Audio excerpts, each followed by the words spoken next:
রাতের ঢাকা সেই চিরচেনা যানজট আর কোলাহলের শহর। তবে আজ যেন বাতাসে ভিন্ন কিছু। রাত বাড়ার সঙ্গে সঙ্গে রাজধানীর কিছু কফি শপ ও রেস্টুরেন্টে আলোচনা শুরু হয়েছে নতুন এক ধারণা নিয়ে, রাজ্য সরকার ব্যবস্থা। তরুণদের তর্কে, প্রবীণদের স্মৃতিচারণায় আর নীতি নির্ধারকদের আভাসে বারবার উঠে আসছে প্রশ্ন, বাংলাদেশ কি সত্যি প্রস্তুত প্রশাসনিক ক্ষমতা বিকেন্দ্রীকরণের জন্য?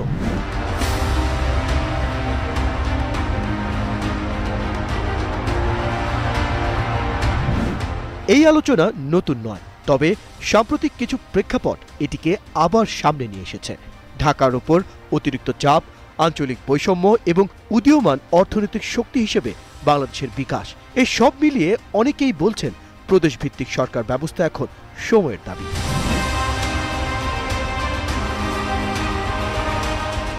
যদি আমরা উন্নত দেশগুলোর দিকে তাকাই, তাহলে ফেডারেল পদ্ধতির সফল উদাহরণ বেশ কয়েকটি পাওয়া যাবে। যুক্তরাষ্ট্রের 50টি রাজ্য, জার্মানির 16টি রাজ্য, কানাডার প্রদেশগুলোর মতো কাঠামোই এ দেশের অগ্রগতির ভিত্তি। এমনকি বেলজিয়ামের মতো ছোট দেশও নিজের ফ্লেমিশ এবং ফ্রেঞ্চ ভাষী অঞ্চল ভিত্তিক প্রশাসনে বিভক্ত করে সাফল্য অর্জন করেছে। এসব দেশে কেন্দ্রীয় সরকার গুরুত্বপূর্ণ নীতি ঠিক করলেও স্থানীয় সরকারগুলো নিজেদের অঞ্চলের উন্নয়ন নিশ্চিত করার দায়িত্বে থাকে। বাংলাদেশের প্রেক্ষাপটে যদি প্রশাসনিক দায়িত্ব ঢাকার বাইরে বিতরণ করা হয়, তবে আঞ্চলিক ভারসাম্য সৃষ্টি হতে পারে। বিশেষ করে চট্টগ্রাম, রাজশাহী, সিলেট, খুলনা এমন অঞ্চলে যদি নিজস্ব সিদ্ধান্ত গ্রহণের সুযোগ থাকে, তাহলে সেসব অঞ্চলের সম্ভাবনা পুরোপুরি কাজে লাগানো সম্ভব।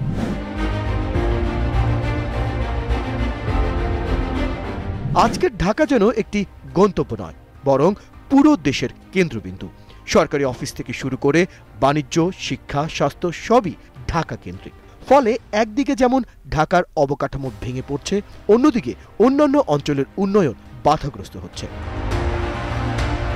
বাংলাদেশের প্রায় 4 কোটিরও বেশি মানুষের জীবিকা নির্ভর করে ঢাকার সঙ্গে যুক্ত কর্মকাণ্ডের উপর। বিশ্লেষকরা বলছেন, যদি প্রশাসনিক কাঠামো ঢাকার বাইরে ছড়িয়ে দেওয়া যায়, তাহলে এই জনসংখ্যার চাপ কমবে এবং সার্বিকভাবে দেশের অর্থনৈতিক উন্নয়ন গতি পাবে।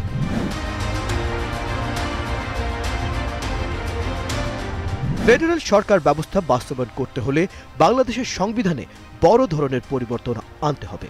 এই পরিবর্তন কতটা বাস্তবসম্মত সেটি নিয়ে প্রশ্ন রয়েছে। তবে যদি এই কাঠামো বাস্তবায়ন করা হয়, তাহলে খুলনা হতে পারে কৃষি ও শিল্প উৎপাদনের কেন্দ্রবিন্দু, রাজশাহী হয়ে উঠতে পারে গবেষণা ও শিক্ষা কেন্দ্র, চট্টগ্রাম আরও শক্তিশালী বাণিজ্যিক কেন্দ্র হিসেবে গড়ে উঠতে পারে।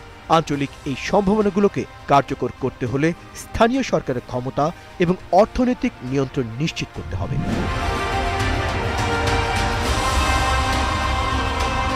প্রাদেশিক ব্যবস্থা বাস্তবায়নের পথে বড় চ্যালেঞ্জ হল রাজনৈতিক ঐক্যমতের অভাব। বাংলাদেশের রাজনৈতিক দলগুলো তাদের কেন্দ্রীয় নেতৃত্বের ওপর এতটাই নির্ভরশীল যে আঞ্চলিক নেতৃত্বকে ক্ষমতায় আনার ধারণা সহজে গ্রহণযোগ্য হবে না।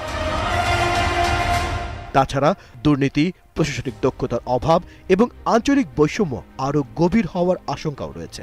অনেকেই মনে করেন, শক্তিশালী স্থানীয় সরকার ব্যবস্থার অভাবে ফেডারেল কাঠামো কার্যকর হতে পারবে না।